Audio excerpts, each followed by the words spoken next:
레위기 14장. 여호와께서 모세에게 말씀하셨습니다. 이것은 위험한 피부병에 걸렸다가 나은 사람에 관한 가르침이다. 이 가르침은 그런 사람을 깨끗하게 하기 위한 것이다. 그 나은 사람을 제사장에게 데려가거라. 제사장은 진 밖으로 나가서 피부병에 걸린 사람을 자세히 살펴보아라. 제사장은 피부병이 나았는가를 살펴보아라. 만약 나았으면 제사장은 그 사람을 깨끗하게 하는 데 쓸 살아있는 깨끗한 새 2마리와 백향목과 진홍색 실 한 뭉치와 우슬초를 가져오게 하여라. 제사장은 새 1마리를 생수가 담겨있는 오지 그릇 위에서 잡게 하여라.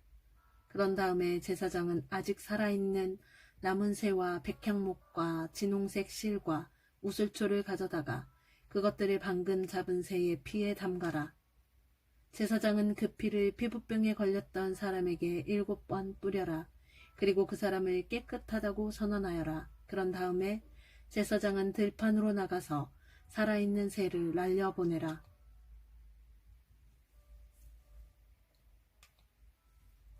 그런 다음 병에 걸렸던 사람은 옷을 빨아라. 그는 머리털도 다 밀고 물에 몸을 씻어야 한다. 그러면 그는 깨끗해져서 진으로 들어갈 수 있을 것이다.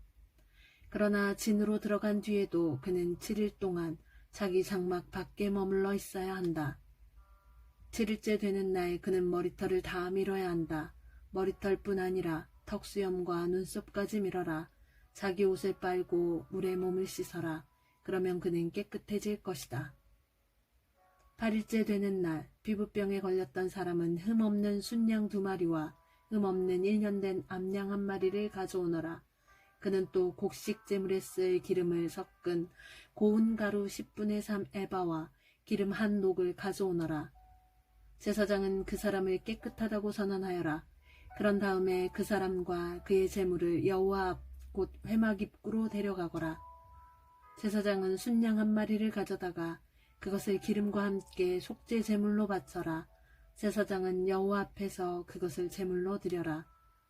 그런 다음에 제사장은 회막 안에 속죄 제물과 번제물을 잡는 곳에서 그 순양을 잡아라. 속건 제물은 속죄 제물과 마찬가지로 제사장의 몫이다. 그것은 가장 거룩한 것이다. 제사장은 속건 제물의 피 가운데 얼마를 받아서 깨끗해지고자 하는 사람의 오른쪽 깃볼과 오른손 엄지와 오른발 엄지에 발라라. 그리고 나서 제사장은 기름 가운데 얼마를 자기 왼손 바닥에 붓고 오른손으로 왼손에 있는 기름을 찍어 여호와 앞에서 그 기름을 7번 뿌려라. 제사장은 손바닥에 남아있는 기름으로 깨끗해지고자 하는 사람의 오른쪽 깃볼과 오른손 엄지와 오른발 엄지에 발라라. 그 기름은 속건 제물의 피를 이미 바른 곳 위에 바르게 되는 것이다. 그런 다음 제사장은 왼손바닥에 남아있는 나머지 기름을 깨끗하게 되고자 하는 사람의 머리에 발라라. 그렇게 하여 제사장은 여호와 앞에서 그의 죄를 씻어 주어라. 그런 다음에 제사장은 속죄 제물을 바쳐라. 그것으로 부정하게 되었다가 깨끗해지고자 하는 사람의 죄를 씻어라.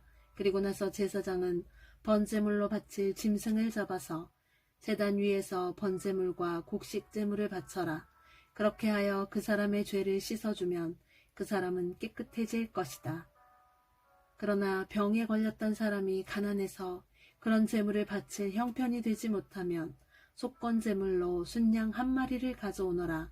그것을 여호와께 바치면 제사장은 그 사람의 죄를 씻어 깨끗하게 해줄 것이다. 그리고 그 사람은 기름을 섞은 고운 밀가루 10분의 1 에바도 가져와야 한다. 그것은 곡식 제물로 바칠 것이다. 그는 또 기름 한 록도 가져와야 한다. 그는 또 형편이 되는 대로 산비둘기 2마리나 집비둘기 새끼 2마리를 가져와야 한다. 1마리는 속죄 제물로 바칠 것이고 다른 1마리는 번제물로 바칠 것이다. 8일째 되는 날 그는 그것들을 회막 입구에 있는 제사장에게 가져와서 여호와께 바쳐야 한다. 이것은 그가 깨끗하게 되기 위한 것이다. 제사장은 속건 제물과 기름 한 녹을 가져다가 여호와께 제물로 드려라. 그리고 나서 제사장은 속건 제물에 쓸 양을 잡고 그 피 가운데서 얼마를 받은 다음에 깨끗해지고자 하는 사람의 오른쪽 귓불과 오른손 엄지와 오른발 엄지에 발라라. 제사장은 또 그 기름 가운데 얼마를 자기 왼손 바닥에 붓고 오른쪽 손가락으로 왼손 바닥에 있는 기름을 찍어 여호와 앞에서 그 기름을 7번 뿌려라.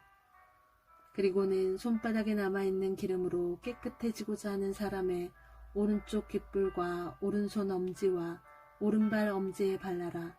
그 기름은 속건제물의 피를 이미 바른 곳 위에 바르게 되는 것이다. 제사장은 왼손바닥에 남아있는 나머지 기름을 깨끗해지고자 하는 사람의 머리에 발라라. 그렇게 하여 제사장은 여호와 앞에서 그의 죄를 씻는 예식을 행하여라. 그런 다음에 제사장은 그 사람의 형편이 되는 대로 가져온 산비둘기나 집비둘기 새끼 가운데 하나를 바쳐라.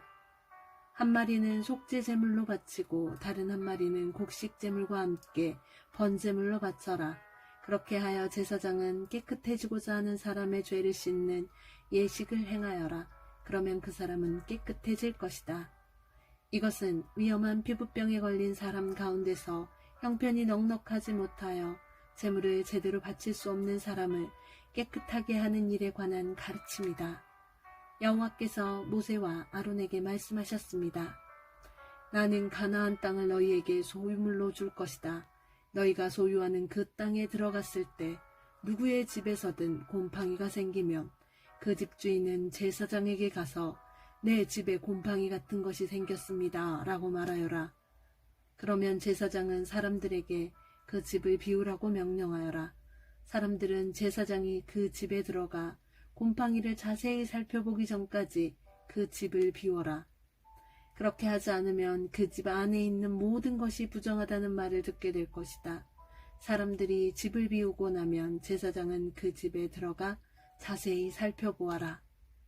제사장이 곰팡이를 살펴볼 때 만약 집 벽에 곰팡이가 나서 푸르스름하거나 붉으스름한 얼룩이 있고 그 부분이 다른 부분보다 우묵하게 보이면 제사장은 집 밖으로 나가서 7일 동안 집을 잠가두어라.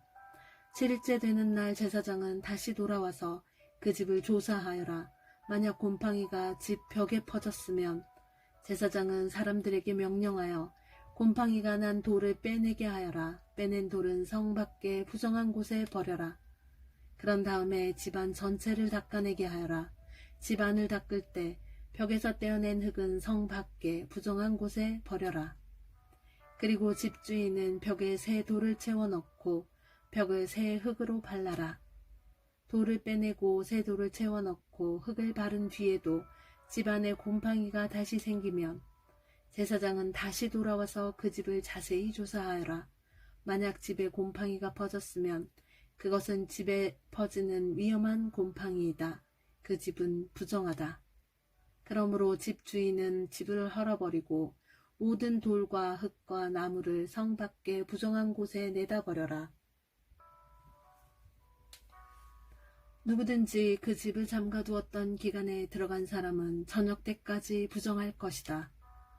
누구든지 그 집에서 음식을 먹거나 자리에 눕는 사람은 옷을 빨아라. 만약 제사장이 다시 와서 조사했는데 곰팡이가 집안에 퍼지지 않았으면 제사장은 그 집을 깨끗하다고 선언하여라. 이는 곰팡이가 없어졌기 때문이다. 집을 깨끗하게 하기 위해서 제사장은 새 2마리와 백향목과 진홍색 실 1뭉치와 우슬초를 가져오너라.